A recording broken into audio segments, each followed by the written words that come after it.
I'm nervous, man. I'm nervous to make this video. It's a lot of emotions. What's going on, guys? It's Ted Patrick Baird. Thank you for tuning back in. On Monday, October 11th, 2021, I was terminated from Amazon. Today is Sunday, October 17th. This was a difficult video to share, but I want to be very transparent with you guys. The past 2 years, I have been working for Amazon. 1 year as a contract employee and 1 year as a full-time Amazon employee. I worked on the fashion data services team as a fashion specialist, and we were in charge of creating fashion annotations. We are a fully remote team. I've only been in the office 3 times during my 2 years of working for Amazon, so this was a huge benefit for myself because it was a lot of independent work. We are paid on an hourly basis on the FDS team. We have to be online for 8 hours a day. While working on this team, we had weekly quotas that we had to meet in terms of metrics. As I was working on these tools, I became more efficient at it, where it didn't take me 40 hours a week to surpass the given quotas. I continually overachieved these metrics as well as keeping a very high accuracy rate. Even despite my high accuracy rate and my high metrics, they decided to terminate me because I wasn't allocating my time to 40 hours a week. On October 11th, I received my termination in the morning and I was completely disheveled. I just wanted to collapse, honestly. It was something that I could never envision because my performance was high. It just, I thought I would get a warning, but they went for the termination on the first offense. That Monday was very difficult. I had a good cry, was pacing around my apartment, just completely lost. What am I gonna do for healthcare? What am I gonna do for a paycheck now? What am I gonna do with my insurance? What am I gonna do with my 401k? What am I gonna do with all these different components that Amazon took care of?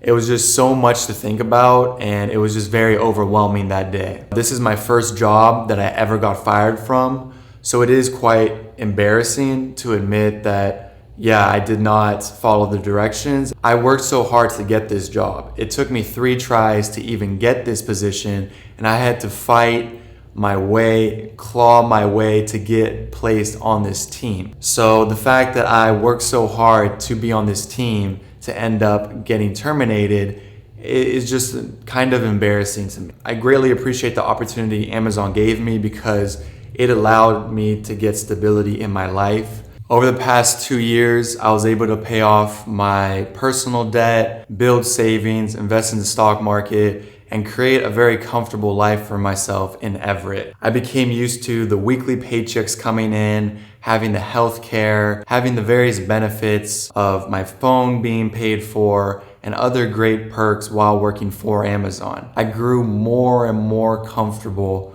with my scenario. What it comes down to is I didn't follow the rules, and that's completely on me, and I take ownership for that. I kept pushing the boundaries with this position, and I flew too close to the sun, and this was the result. I got terminated. I am completely and so utterly thankful that my mom was here, because if I had to take this news in a foreign country where I barely speak the language by myself, it would have just made this problem 1,000 times more emotional and harder to deal with. I thank her for being here to support me and to encourage me, to have faith in me that I will figure this out. In the moment, it felt like such a huge obstacle, but going through it, it feels like, you know, there is a light at the end of the tunnel. I talked with my close friends and my family.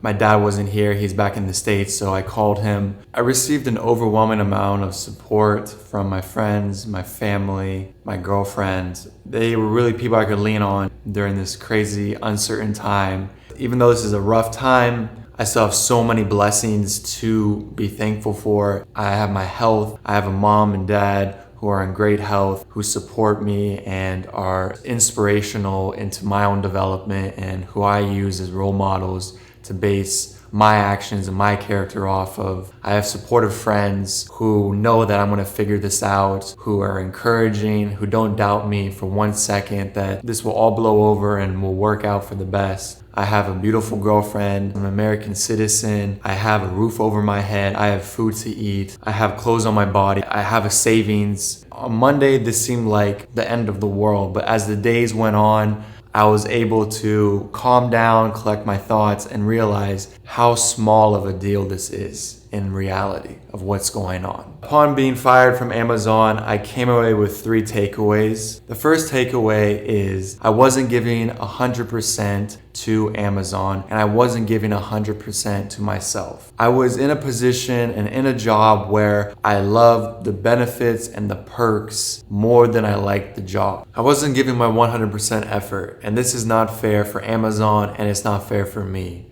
It's not fair for Amazon because they're not getting an employee who buys into the system and is willing to go above and beyond at their position. It shortchanges me as well because I became very lethargic, and I could see that slipping into other areas of my life where it was hard for me to follow a strict nutrition plan. It was hard for me to follow a fitness plan. It was hard for me to meditate daily. It was hard for me to get into a routine because I could do the Amazon job so mindlessly. That mindlessness crept into other aspects of my life. I became very robotic. I didn't want to go above and beyond because I knew there wouldn't be benefits for me in working harder and working longer. The money you receive from a job isn't worth it if you're leaving your potential untapped. I see the way my mom is so passionate about teaching languages and learning languages. She has a true passion for that. She would do that in her spare time, which she does. She watches TV shows, she's reading books. She's always trying to gain more knowledge when it comes to languages. The same thing with my dad. He's a psychologist. He loves helping people. He loves inspiring younger people, like his interns, to be the next generation to help other people with their problems. Someone once came up to my dad that he'd been seeing for a while, and that gentleman told my dad, "I wouldn't be alive without you." To me, that's priceless. To me, that is just higher than anything you could be financially paid. And if you aren't getting that type of fulfillment from your job, then you might have to reconsider why you are doing that. And that's exactly what I have to do. I didn't get any sense of fulfillment. I used to work at Levi's in San Francisco, and one of my coworkers, she developed the Levi's skateboarding collection. Every day, day in, day out, even on the weekends, she is so enthralled with the day-to-day activities on making the best skateboarding collection for Levi's because she has a passion for it. And that passion crept into other areas of her life because she was very disciplined with working out, with her nutrition, and with other aspects of her life. So seeing all these passionate people getting so enthralled with the work that they did, I never talked about my work because I was not passionate about it. It made me kind of step back and think about, why am I doing this? I'm only making $40,000 a year. Why am I doing this? My second takeaway from this experience is the comfort zone is where dreams go to die. When I was in San Francisco and I was scrambling, hustling, doing Uber, doing side gigs, side styling projects, trying to make money, however, networking, it was a hustle. Having a corporate job can provide a lot of stability, which can allow you to pay off debt, save money, invest in your future, save enough money for you to start a side hustle. But the thing is, you become so comfortable with the lifestyle, you lose the motivation to pursue something that has risk, like starting your own business, starting your side hobby, doing the passion project that you always wanted to do but never started, because the corporate blanket keeps you warm at night. That comfort zone is sweet.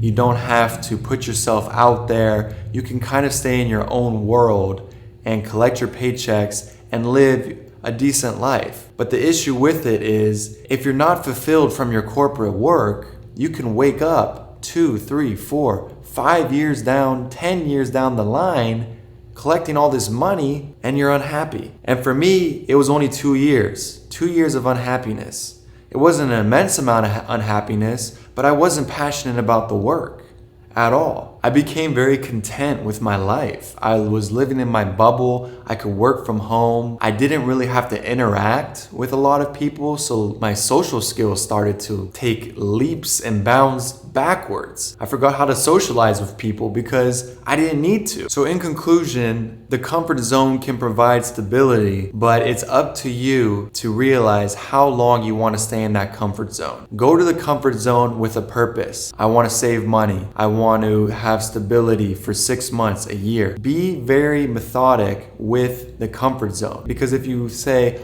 oh, I just want to keep making a lot of money and climb a corporate chain, you may be selling yourself short in the future. A third takeaway, I believe this is a sign that I should be traveling full time. After I got fired, I didn't have this desire to just start searching for jobs online and looking at other corporate jobs, because I just wasn't happy in a corporate role. I just do not work well with managers and people trying to micromanage your time. I work very well independently. I recently just signed a 6-month lease with my roommate in Everett, Washington. And at first I was very annoyed that it was a 6-month lease. I wanted to sign a 12-month lease. And now I realize this is a blessing in disguise, because I don't have any debt. I don't have any schooling or financial obligations to the United States. I don't have any job obligations. I am very unattached at this moment. And I do have some savings on the side. My initial thought and my gut reaction after the initial sadness and shock that I was terminated was, this is my opportunity.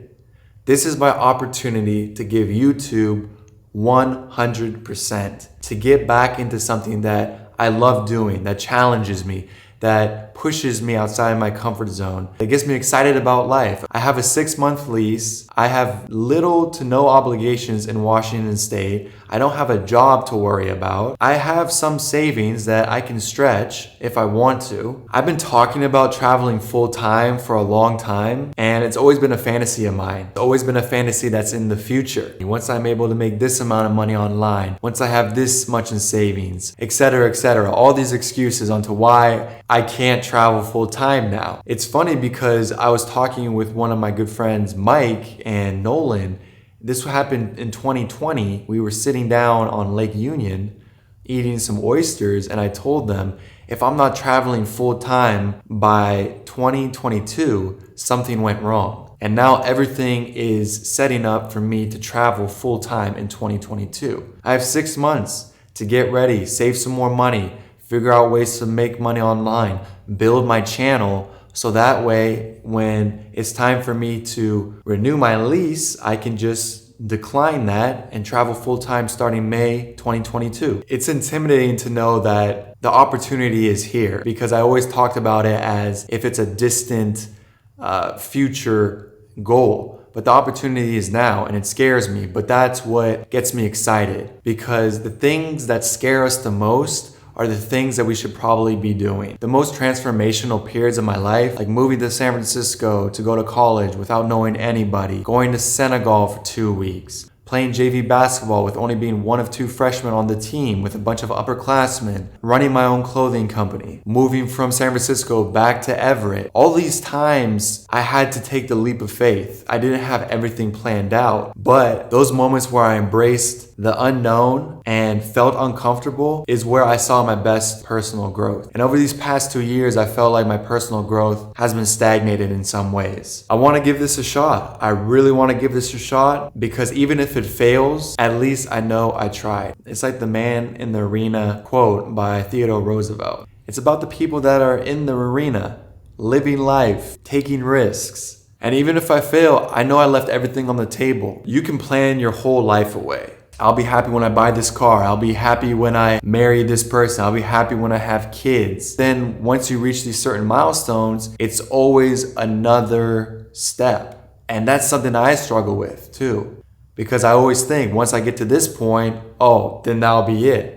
But for whatever reason, I still have yet to find that thing that makes me so excited to get up in the morning. Videography has been a blessing because I have been enjoying it, and this is something I want to pursue. I just want to give it my best shot. This firing from Amazon has been a huge blessing in disguise. It gave me a chance to audit my life, to see what parts I need to tighten up. What parts have I allowed myself to get lazy in? And where do I see myself? What type of life do I want to live? What type of people do I want to be around? What type of career do I want to have? This has all been like a whirlwind of emotions and thoughts, but I'm excited. I'm excited to shake things up and give this full-time videography and YouTubing a trying shot. Thank you guys so much for bearing with me. I really appreciate the support and love you guys have shown me. I'm rooting for you guys too. I hope you guys find work and meaning that is fulfilling to you. And if you found that, I would love to have a conversation with you. How did you find it? What are you guys struggling with? I'm here to support you as well. This is a two-way relationship here. So thank you guys so much. I really appreciate the love. Thank you guys for the support. Be yourself and you'll make a difference. Peace.